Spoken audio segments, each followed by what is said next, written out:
Hello, everyone, and welcome to Building Equitable and Accessible Assessments that align to maximizing skills and employability in Australia and New Zealand, a Times Higher Education roundtable in partnership with Inspera.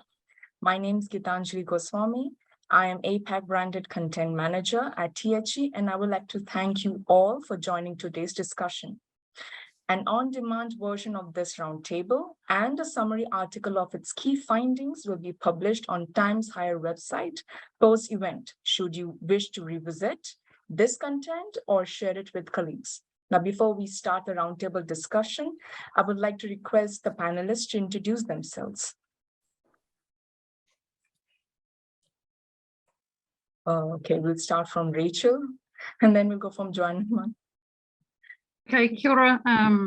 So I'm Rachel Sprunken-Smith. I'm a professor in higher education and geography at the University of Otago, Dunedin, New Zealand, where I work in academic development. Hello, I'm Joanne Munn from Gumbaynggirr country or Coffs Harbour in Australia at Southern Cross University, the Coffs Harbour campus. And my role in the university is in academic practice, where I'm a senior lecturer in anything related to academic practice, but in particular curriculum transformation and a lot to do with the front end of assessment design. Okay.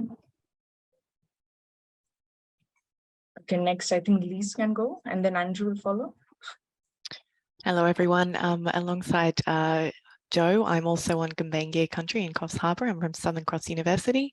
I work in the academic portfolio office there alongside the two Pro-Vice Chancellors academic, innovation and quality, mostly on scholarship of learning and teaching as our institution is moving into a new delivery model over the coming years. Thanks.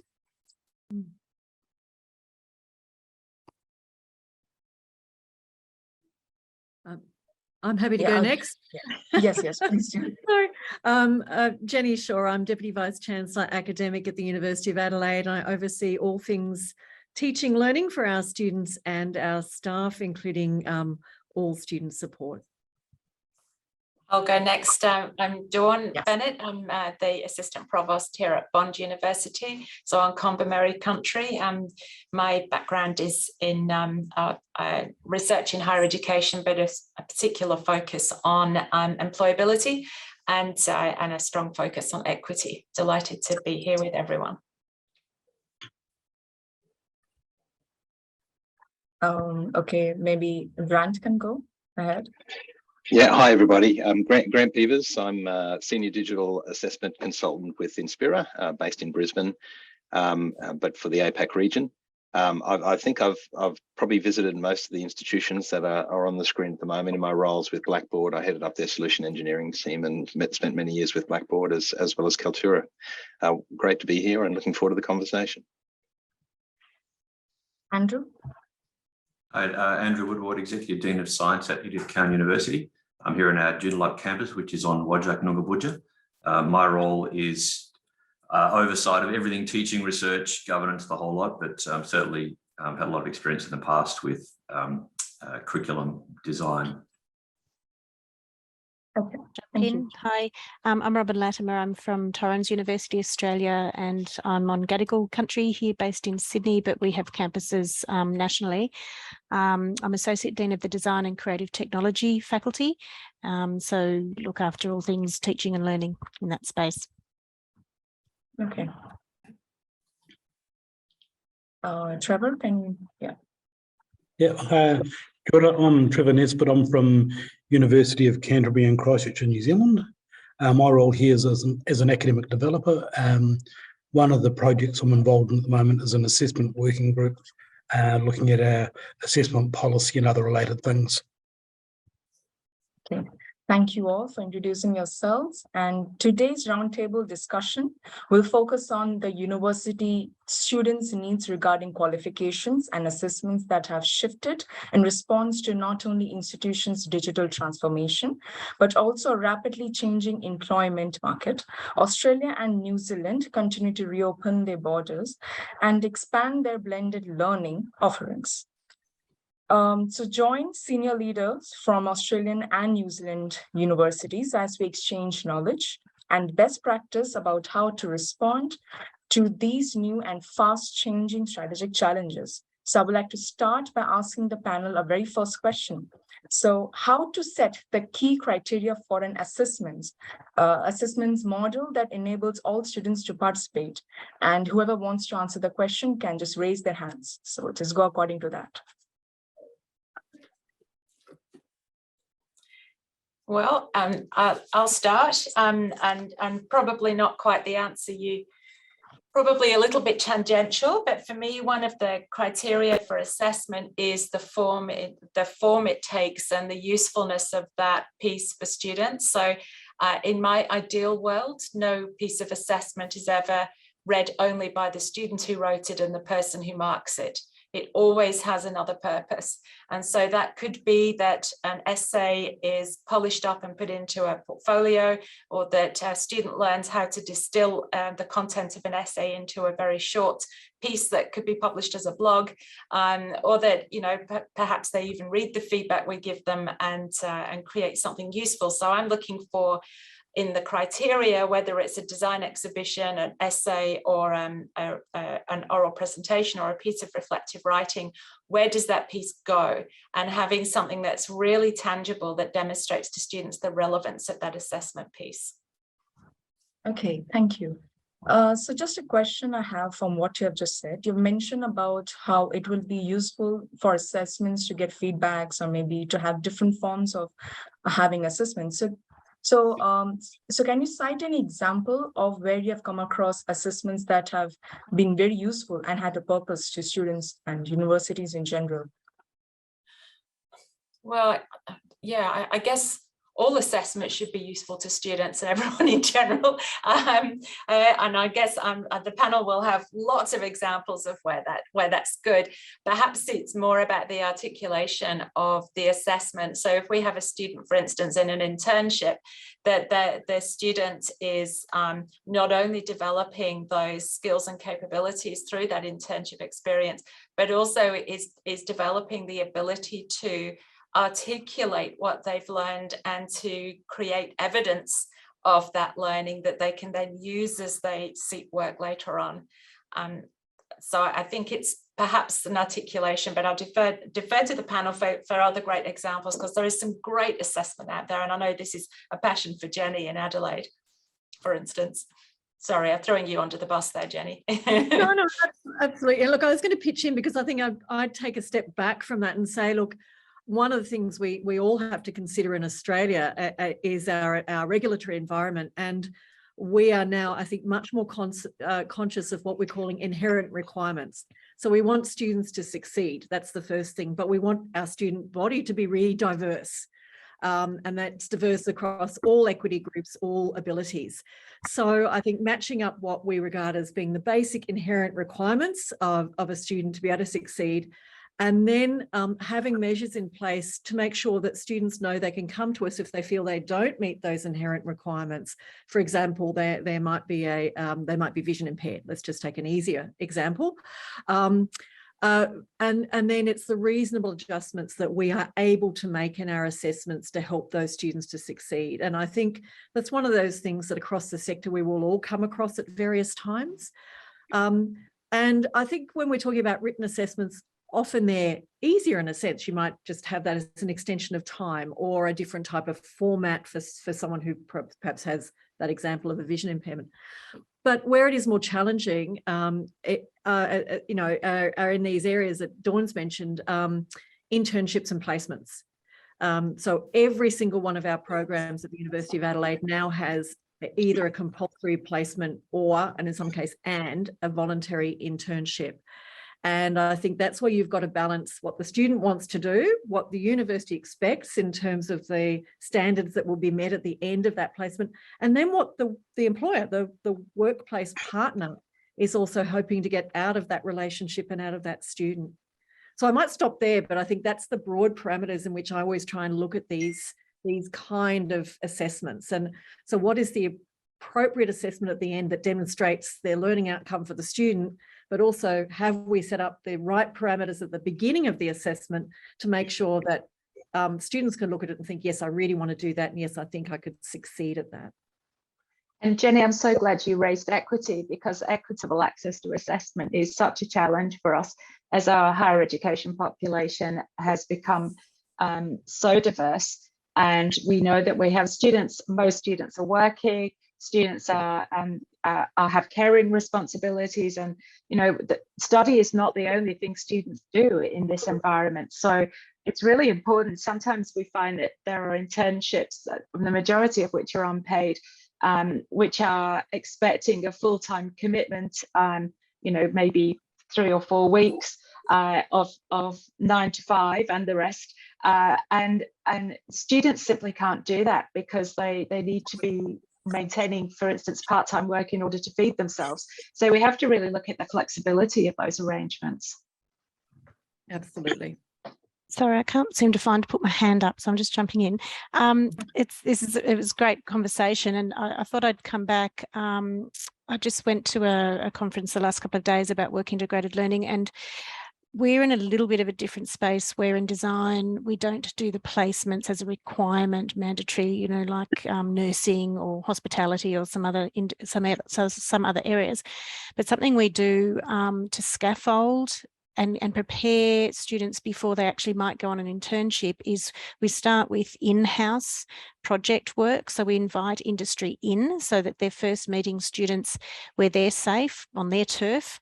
And we can also offer feedback via assessment on elements, not just the project they're doing, but elements as to how they interacted with the industry in that space, hearing from someone safe to them, such as their current lecturer. So there's that scaffolding, but then also making, and a lot of the feedback from students from that has been that was so appreciated because they realised that industry were just human beings. It's so simple. It's, not these people out there that are like gods that they can't possibly go and ask for a job from. And then we also do portfolio interviews and things like that, which in other faculties like business, it would be similar to sort of speed dating, opportunities to meet and greet, to break down those barriers. And then in terms of assessment being meaningful and contextual, we do it in undergrad, but in particular in postgrad sort of areas, making sure the assessments can be, there's an element of self-direction from the student to make sure it can align with what they might be already doing, because a lot of the postgrad students are already in industry coming back to upskill, so that they can actually apply it to their workspace and place whilst they're studying. And the outcomes from that have been really positive because they're feeling like their study is actually benefiting their career right there and then. Okay, I think Liz. Okay, Liz has raised her hand. Oh, sorry, I did raise my hand. I found that little button down the bottom, but I can see Trevor had his mic off for quite a while, so I'll, pass to him first. Sure. Okay. So just a couple of things from my perspective. One of the things in New Zealand that we're needing to do is to be able to allow students to submit in the Maori language. And all of the university's policies here pretty much say that can be done, but it's we're getting a growing number of students that are doing full immersion secondary school learning in the Maori language, and they'll be arriving here in big numbers from next year, and we're needing to find ways of being able to assess the work they submit in their own first language, which is some challenges, but it's something that we actually need to do. So the choice of language that the students submit in is one thing, and one of the other things I've been doing a bit of in the small amount of teaching I still do is, where possible, giving students some choice about how they submit. And if it's an oral presentation, giving students the choice of presenting live in person in front of the class, or doing a live presentation on Zoom or similar, or submitting a pre-recording. What I've found in the last couple of years is by doing that is the conversation moves away from students saying, I don't want to do a presentation, to which form of presentation do I actually want to do? So the whole choice of mode of assessment and mode of submission, but also multiple languages, and I suppose in an increasingly global education market, if you like, making sure that our assessments have been internationalised, so there aren't the in sort of an Australian and New Zealand context, there aren't the buzzwords that we sort of understand because we have lived in one of those countries for a while, trying to avoid that as well. Thank you so much. And Liz, Rachel, and then Grant, please go ahead. Thanks. Just as I was listening to everyone's great suggestions, I had a thought that might be a little bit tangential, but it just sort of occurred to me thinking about the very diverse academic communities that we probably all work within, and thinking around the different approaches to pedagogy and various levels of awareness of how important things like authenticity and employability might be in curriculum. Just sort of the opportunity, particularly for senior leaders at the university, to put in place some really clear sort of policy procedure guidelines, which can be very sort of dry to think about. But as our institution's been going through quite a large curriculum change process, that's been a really, really key part of driving cultural change and pedagogical change kind of at scale across the university. So just putting in place those frameworks that really drive clear processes around constructive alignment, thinking about the purposes of your assessment, why you're doing what you're doing, how and why accessibility and flexibility is important, authenticity, making that a real driving focal point for assessment across an institution and within disciplines. Yeah, that just occurred to me, that other layer of policy procedure guidelines at an institutional level that can then filter down through disciplines and academic teams. For us, that certainly has been really important. Thank you, Liz. Thank you so much for sharing insightful thoughts. Let's hear from Rachel then. So I'm working in a bit of a different space. For the last sort of 10 years, I've been Dean of our Graduate Research School, and my interest has sort of shifted onto doctoral education and doctoral outcomes and how we can prepare our doctoral students for transitioning into or back into careers. And so we've realised that there's actually quite a lot of work to do there. And at the moment, looking at a series of, well, yesterday I would have said micro-credentials, but they were just ditched by our Senate yesterday afternoon. So let's call them online modules at the moment. Hopefully they will be micro-credentials. But these are really trying to pick up on some of those key skills that we know employers want. And yes, there is this problem of being an add-on program, if you like. But ideally, even though it's added on, we want it to be really embedded throughout the research and practice anyway. And picking up on what Trevor said, for example, one of the online modules might be around cultural intelligence. So learning about customs and te reo and so forth, but how they can demonstrate evidence of that in their practice and so forth. So taking a bit of a different approach, and it has been quite an interesting exercise, just mapping out what are the sort of professional skills and attributes that we should be looking at, where our students are perhaps lacking. I mean, we know from our survey data, graduate survey data, that things like teamwork are not really well developed in our doctoral students. So we've sort of and self-management, well-being, time management, and so forth. So we're developing a whole series of online modules. So they will be fully online. And I can see that these sorts of things might be rolled out in due course to our undergraduates, but at the moment we're just looking at them for our doctoral students. Thank you, Rachel.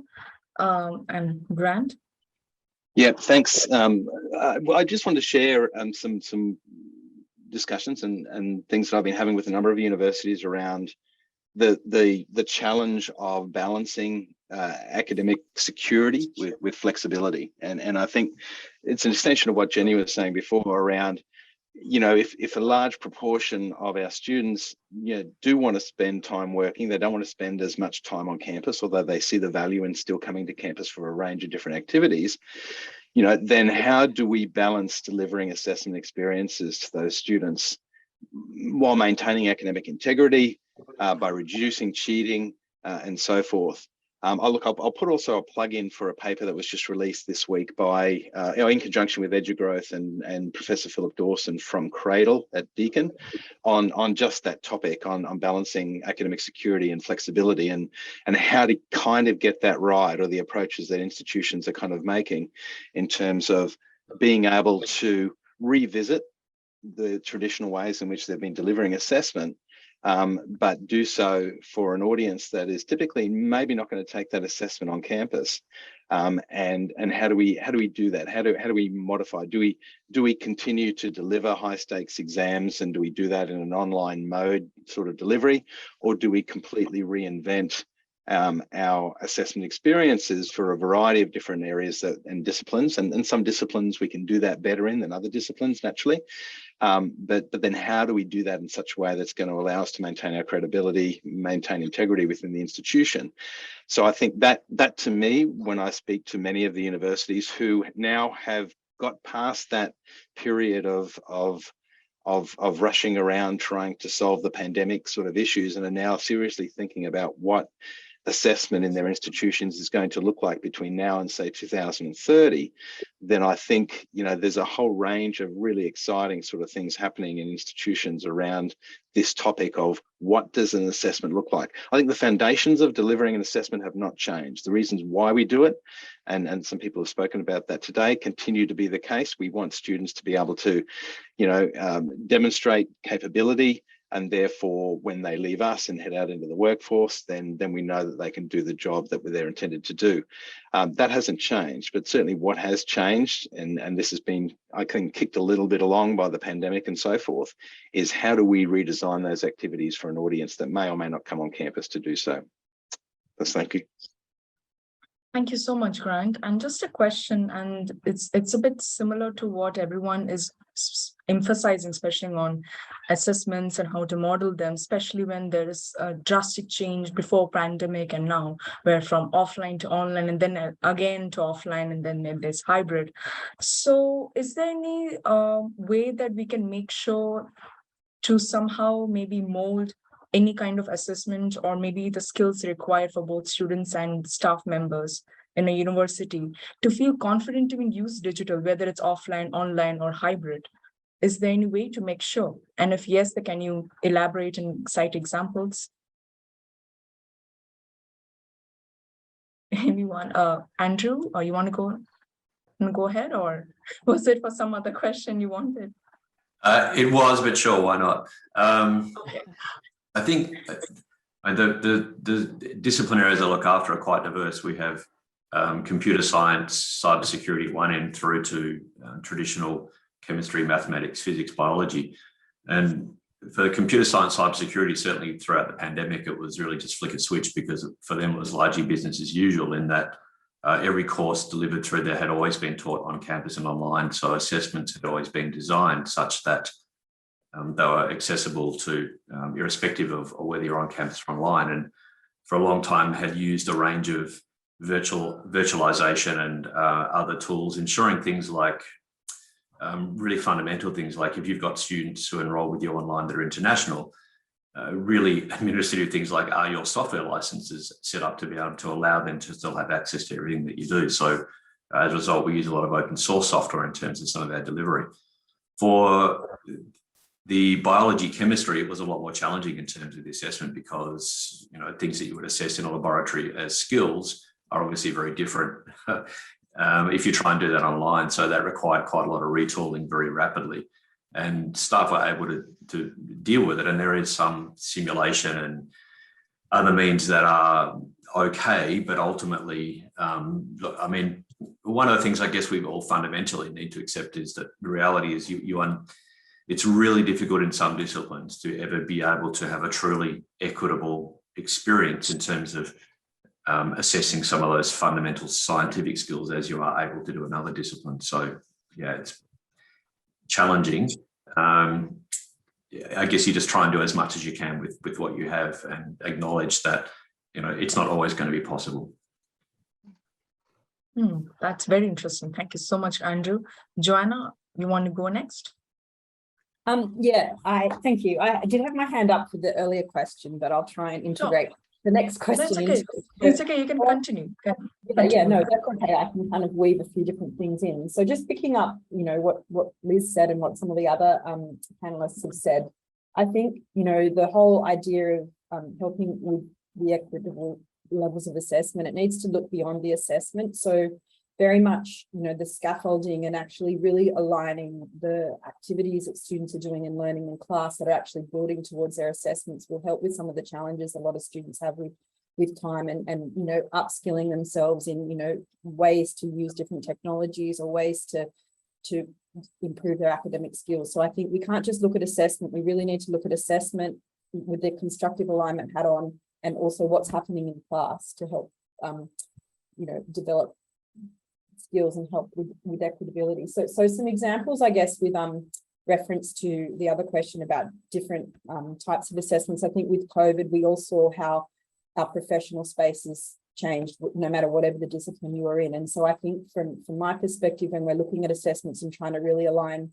authentic tasks with what's happening in the world today, you can kind of look at what's happening and what did you have to do in the profession of health, or what did you have to do in the profession of financial planning during COVID when things were online. So you can kind of come up with ideas, I think, that really shift the kind of the mode of delivery. So as an example, financial planning, they've got accreditation requirements where they have to have invigilated assessment tasks, but our institution have removed kind of exams where possible. But obviously, as a financial planner, you have to communicate with a human being if you're giving them a financial plan advice. So we kind of integrated an assessment task where it was an oral assessment, but it was scaffolded throughout the whole of the unit's development and rollout, so that students were actually participating and developing that assessment and generating the skills that they needed to. So in terms of equitability, being an equitable, students have opportunity to put into place what they're needing to learn and do, which is authentic to the real world, and do it in a way that was upskilling them. So I think, in summary, I think, looking at where disciplines and professions have gone during times where we couldn't do things face to face really gives us a lot of ideas in terms of diversity, in terms of assessment. But I think the assessment, we can't just design the assessment, we need to design the learnings that really support the students in being able to be successful at those assessments. And the authenticity needs to be in the genres in which they're delivered. So I think Dawn mentioned the blog at the end of an essay, and I know that's something that we do when they're communicating research findings. Well, this is what you might do to an audience of experts, but if you're doing it as a consumer summary, what might that look like? So our assessments do tend to have that kind of communication learning outcome is double-edged in that sort of way. So I think they're sorts of good things. And then the artifacts, the learning portfolio, I think, is another way that they can use those pieces of information and put them into portfolios to show to professions, but also students learning from other students' assessments, where you might sort of do a 3-minute pitch of whatever it is that you've done in a class follow-up to share ideas. Thanks. Thank you so much, Joanne. That was very useful. Thank you. And next we have Jenny, Grant, and then Trevor. Thank you. Look, I'm just going to follow a little bit from what Andrew and Joanne have said, because I think it's really important. We've looked at assessments needing to be equitable, and that's become highlighted where you might have an online cohort and then what I'll call an offline or the face-to-face cohort, and you have that within the same program. And I'm thinking of our medical program, where even before COVID, we had rural medicine and rural medical students who couldn't get to the same exam venues, and we were already doing online assessments for our year 5 and 6 medical students. So you've got that issue about the equitability of the context of the assessment. You also have the issues of accountability and academic integrity that Andrew's flagged. That's become huge around assessments, and not just because they're exams that are being done online. It happens with essays that students hand in as well. So that's becoming a really huge awareness around the sector. And I think certainly my university, we've put in a couple of years of really solid work around this and around the whole education piece for students, recognising for a lot of students what we would see as being an academic integrity issue. They don't necessarily have the same view. So part of it is just making sure we all have the same expectations and same standards. And then the third piece is actually assisting and retraining our academics. So the kind of assessments you might have been able to give in, say, biology when it was all a face-to-face cohort is not the same kind of assessment you can give where you've got a half cohort online. And I think what we have is a whole team of learning designers who really give that at-elbow support to assist academics to rethink the way they might have been assessing for many years and to point out to them that that's no longer going to be as valid a way of assessing. And for some people, that whole culture change is a really big piece. Other people just take to it like a duck in water. But I think we have to recognise that our academic workforce does find a lot of these changes that are going to, you know, they were pre-COVID, they're going to be accelerated over the next few years, but they are really challenging. Thank you so much, Jenny. And we have Dawn share a perspective. Yeah, thank you. And Jenny's covered some of what I wanted to say, which was about the need for staff education. I think the role of academic integrity units has changed. 10 years ago, we probably would have managed academic integrity and misconduct in the same place. And now what we're realizing is that in this environment, we need a really educative function, and it is with both staff and students. And the fact is that students now are approached all the time by companies that look legitimate, often have their own university's logos on them, offering tutoring support and feedback and other sources of help. And these are, in fact, cheating sites. And so they can very inadvertently fall into the trap of taking assistance that in fact is contract cheating. They also, of course, have access to an immense amount of data and information online. And of course, then they have artificial intelligence, which ironically has the same acronym as academic integrity. So what we've been trying to do is to really rethink this and think beyond not being caught to understanding why it is that students might engage in misconduct. And we know that the majority of misconduct is a student who panics, who has not managed their time effectively during a semester, for instance, and realizes they've got an assessment due tomorrow and they haven't started it, and help. I'm going to have to just, you know, find whatever sources of help I can. So there's a real need to kind of help students to understand how to undertake assessment. And that's a real challenge that we're sharing across the sector in helping students to plan what an assessment preparation piece might look like. How do I manage my semester? And so what we're really trying to do is to get them to think, well, twofold. First of all, how to manage assessment so that I don't get into a panic and do the wrong thing. Well, threefold. Secondly, how to be aware of when something is actually contract cheating and not a legitimate source of help. And the third thing is to move students away from that not being caught to being a person who acts with integrity, and why that matters. So why does it matter? Well, it matters because you can be blackmailed years into your career. It matters because if you cheat on an assessment, you won't know the knowledge you need to do your job. And it matters because you're an honest person and you want to remain an honest person. So there's a whole different messaging, and it all centers on assessment. So it's all really legitimate to this conversation. Thank you, Dawn. And it's very interesting how you have actually mentioned contract cheating, because a lot of students, I think, got very comfortable. Maybe for some changes, they couldn't cope up with the drastic changes. So they resort to other websites that actually help students to quickly get done with their homeworks or assessments. So it's very interesting.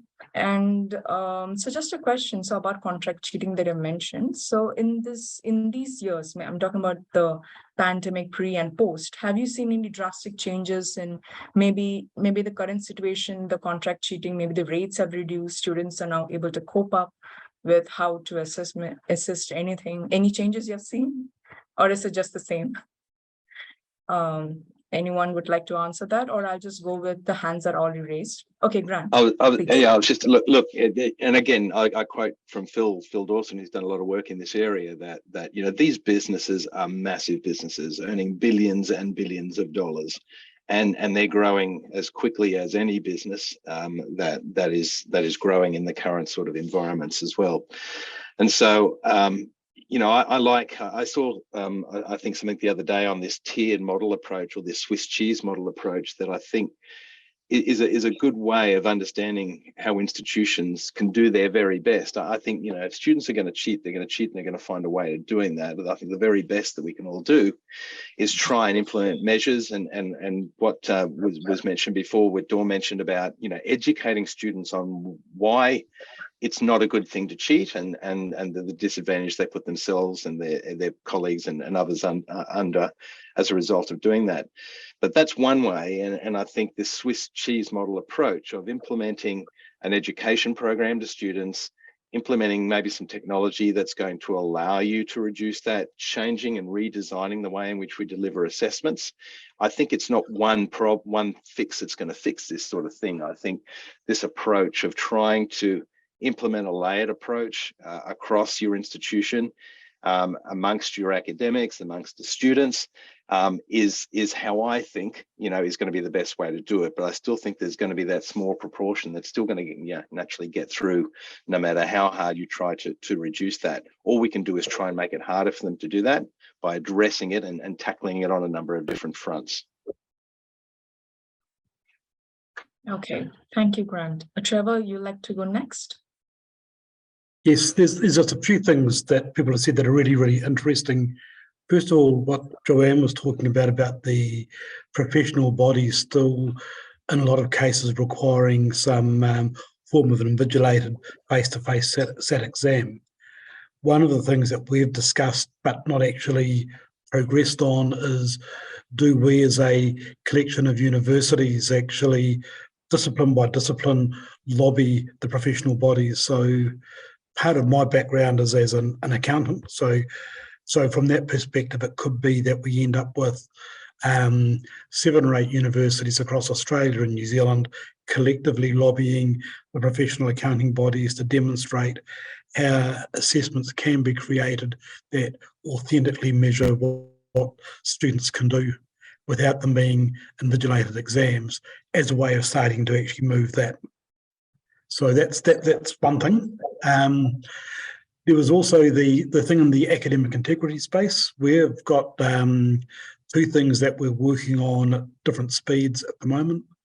A lot of universities now have an academic integrity module that students are doing, which is about raising their awareness of what it means to act with academic integrity. And part of what we see is that at one end of the spectrum, there's a group of students who will always try and find a way to break the rules and cheat. And at the other end of the spectrum, there's that group that would never do anything wrong. But it's how do we educate that big group of students in the middle about what's okay and what's not okay. So that's one thing that we've started to do. At the other end, it's about how we as the academics actually go about setting our assessments. A lot of what happened in 2020 when we were all locked down and all of a sudden doing emergency delivery of content and assessment online was that a lot of the cases we found we were dealing with students were where we hadn't actually created assessments that made it clear what is okay to do and not okay to do. So our sort of approach has become educate the students about what's okay and what's not okay, and at the start at the university end, make sure our assessments make it clearer what is okay and what's not okay, and that will hopefully result in the gap getting a lot smaller between that. It's harder for students to cheat because of our assessments, but it's also they're less likely to because they've been better educated. So there's all of that going on. One of the things that we're trying to encourage, and in some disciplines it works better than others, is making the content of the assessment more reflective of the student's own experience with whatever the thing is. And the part of that is to make it harder to use the contract cheaters, because they may not necessarily understand a particular thing that's gone on in the last 24 hours in the news, or a particular cultural thing. Being in a small country is quite good sometimes. And something else that slipped my mind, I'll try and come back to that later. Okay, thank you, Trevor. And Ruben, like to go next? Thank you. There's a lot to unpack in a lot of what's been said. So I guess coming to a few points, we've delivered online way before the pandemic. Like Torrens has had design as a design faculty since 2016, but I commenced through another institution where we've had online delivery for 20 years. So for us, it was not unusual. But one thing I've learned through online pedagogy is and so we've had on campus simultaneously in the same programs, and we've actually had incredible results in certain online programs where our retention rates and everything have exceeded in the online over on campus, which is not usual. In terms of quality of output, the online students are producing amazing quality, you know, and I have to say that's increased probably in the last 7 years over what it was, but because of the content and material within the LMS, we designed every single assessment for online first at our institution, because if it can be delivered online, it can be delivered in a classroom. So we have that approach. But also a really key piece is talking about, you know, other institutions, you know, mimicking sites and so forth. I'm a very strong advocate for everything being in the LMS and where the student lives and where the lecturer lives, rather than trying to use too many tools outside. That yes, we can use outside, but we have some clear guidelines and directions for how to use and keep it safe for students. But also it's always linked from within the LMS, so we know they're getting the correct link. And that's sort of a safety protocol, I guess, for the students and staff. But I also think another huge piece is co-design of assessment and co-design of even campaigns on academic integrity. I'll put a link in the chat, but we had a live brief project for graphic design students, and they actually worked on a campaign on academic integrity, which the campaign became called The Faceless Crowd, which was actually the student voice from real stories from real students within the university and what happened to them. So the power of it being co-designed by students for students, I think was something that really shone through in that campaign. So getting the students involved, because then they become your champions. And we do have academic integrity officers. I was looking at the chat, that at the moment are faculty based, and we have a centralized area and a director of academic integrity that supports, but there's all this discussion over whether the whole thing should be centralized or faculty based. But it's really, really hard for investigators if they don't understand the context of the assessments, if they're centralized. And in design at the moment, we're moving, there's a lot of talk about AI as in artificial intelligence in essay writing and text and everything, but we're tackling now imagery, AI generated imagery, and how do we work with that? And I advocate for embracing and progressive, you know, prevention to me is just, we're not going to win. So educate how to use it, assess when's best to use it, when not to use it, learn about evaluating the quality of it, in all of that kind of stuff in terms of in the assessment build. So it becomes more about the process than the final product in the learning. Thank you, Ruben. Liz, would like to go next? Yeah, sure. I had my hand up for one of the earlier questions just around technology and assessment generally post-COVID.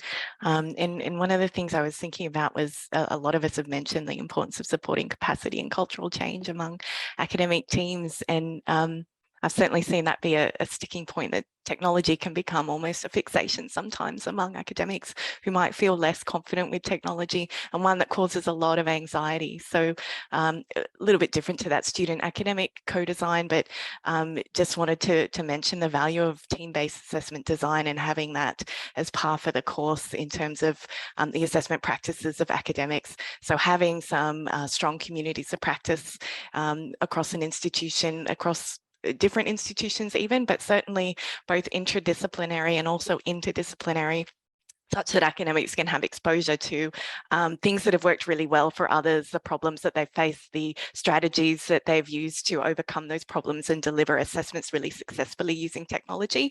So supportive and collegial and strength-based communities of practice being an integral part of assessment design among academics. And the other thing that I thought of was just the idea of cognitive load involved in technology, both for academics, but also for students. I've come across a couple of instances of running assessments using newer technologies, such as VoiceThread, for example, that students are not so familiar with. And it's sort of been a little bit overlooked in the process about, for students, how confronting that can be to meet a new technology that they haven't used before, and the added sort of scaffolding and time that needs to go into making sure that students are really well supported to encounter and use new technologies for them, and also that the academics through that design process have got a really strong justification for using any technologies that might be a little bit out of the norm. And then the other point I thought of was just kind of allaying where possible the perception that if you're using technology, it needs to be really flashy or it needs to be really complex. And again, just sort of addressing those anxieties that can arise among academics sometimes, that it's not about complexity, but it's about strong constructive alignment and your rationale for assessment and strong scaffolding and the learning activities that are built to support assessment as well. Thanks. Thank you so much, Liz, for that wonderful insights. And Grant, you'd like to go next? Yeah, just extending on that too, Liz. I can't agree more about making sure that we take the time not only obviously to train academics on how to use the technology and provide much more time.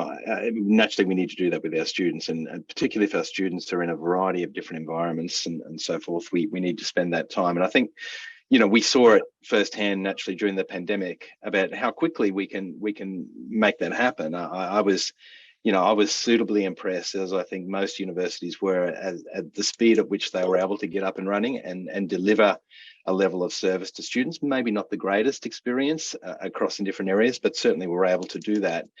And I think we learned a lot around how to design training for people, how to get that training out, certainly a lot quicker, what technologies we can use. I was also just going to mention an example of an assessment that I'm seeing increasingly start to be used amongst different institutions I talk to, and that's around programmatic assessment and the ability to be able to, assess across a number of subjects within a particular discipline. And a good example I saw recently was at UNSW with law down at UNSW, where they're very much taken a programmatic assessment approach to the way in which they assess their students in that area. And that's got a kind of like an impact on the technology, because where you would typically house your assessment in a learning management system associated with a subject within inside that learning management system, and how do you do that for a programmatic assessment? Because you don't have a space technically within inside that environment where you can have it sit outside of the subject area but still deliver it across a number of different subjects. And so in that instance, they've taken assessment outside of the learning management system and are starting to deliver it through assessment platforms. And that's certainly where we've come into play and are working with them on. So that's a really interesting dynamic. Certainly the law faculty at University of New South Wales see an LMS as being a very social construct, a place where we can collaborate, where we can share ideas, and they see assessment as something serious, a bit more critical. And they're looking to separate that outside of that particular platform. So some of these approaches to the way in which we design and deliver new assessments do have an impact on certainly the way in which we've traditionally used technology to do so. And I think there's some interesting examples coming out on that. Thanks. Thank you so much, Grant. And a question that I would like to ask is, what framework should be created for micro-credentials that support the region's lifelong learning programs? Well, I can certainly talk about the experience in New Zealand. So I think we've been, by and large, a bit slow to come to the party with this. But as we know, getting change in universities can be quite slow.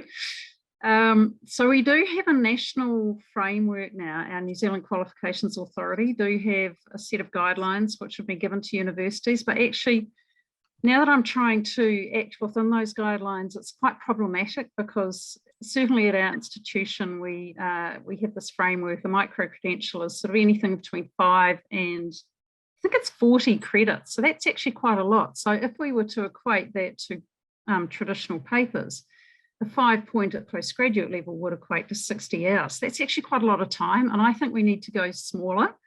But that's something that I just have to take up, I guess, at higher levels. And the other problem we are striking in New Zealand is that the government has made it virtually impossible to apply for government funding for these. So while they've said, yes, you can apply for it, the administrative load per micro-credential is extraordinary because each has to be set up as a separate program, just one micro-credential, separate program. And then the funding that we would get back is not necessarily anything new. It probably just comes out of our allocated fund. So although the rhetoric from government is that we definitely want these things, we want universities to be more quick and nimble and offering these, but actually the bureaucracy and administration they're putting in place is making it anything but nimble and quick. So we have a real national problem in terms of delivering these right now. Thank you so much. Robin, would like to go next? Yeah, just jumped in. We launched micro-credentials in 2020 and I was part of developing them in our framework here at Torrens University. The design vertical was the first to launch them. And we have a partner organisation in New Zealand, so I feel your pain there as well, Media Design School, who are going through NZQA with this at the moment as well. We have made them like 5 credit points, so they're essentially half a usual unit over a 6-week shorter time frame.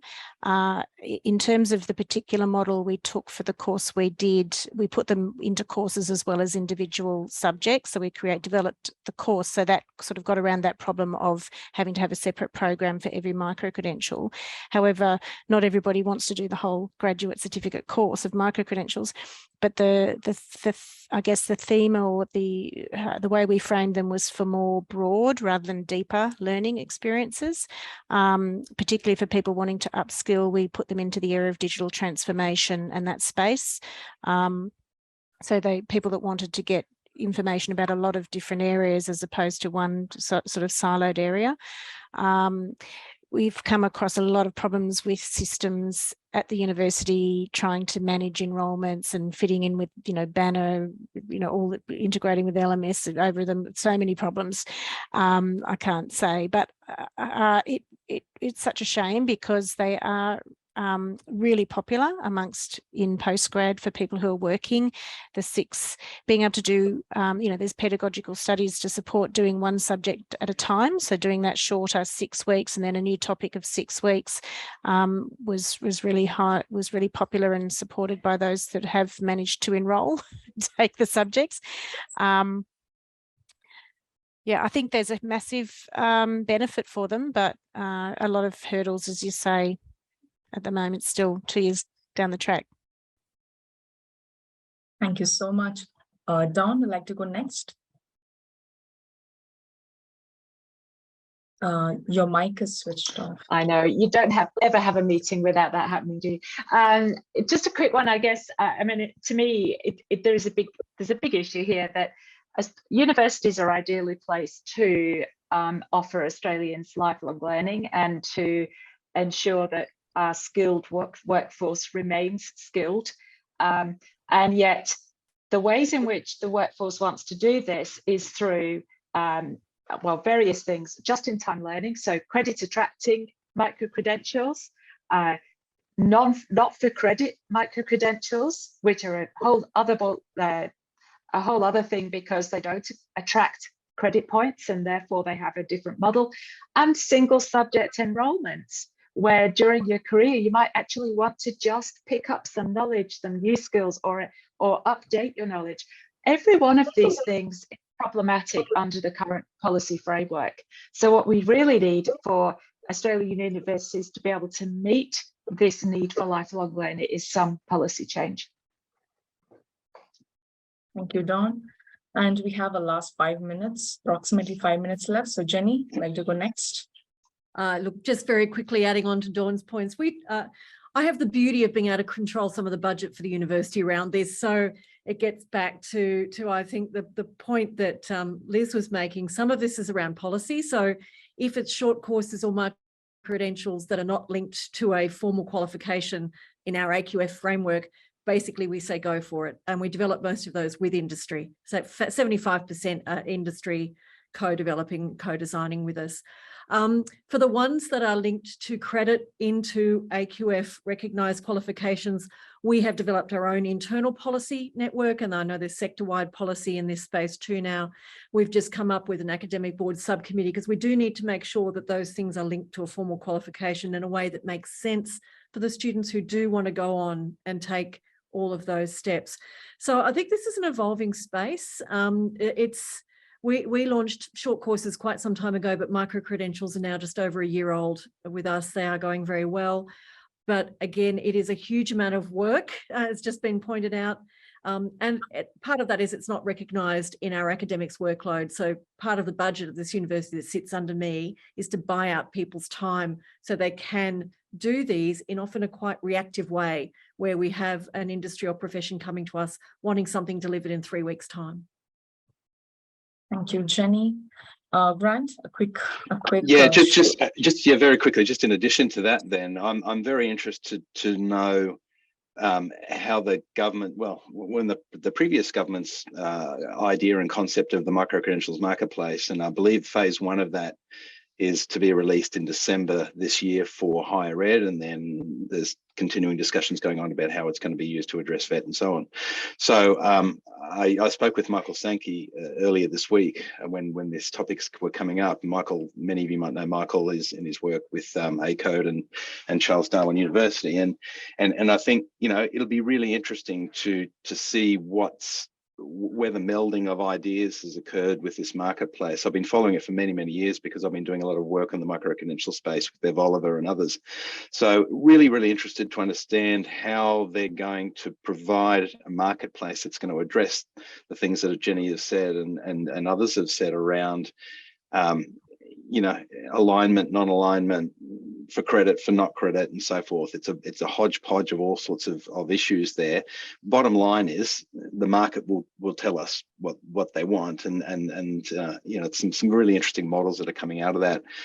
This whole concept of the subscription university model, which I find interesting, that's happening in the US a little bit more, where people are subscribing to a university and then coming and going over the life of their life and accessing content, as opposed to paying for a degree at any particular point in time. So models are happening everywhere. I think it's a great time. It's an exciting time out of the pandemic to be involved in this.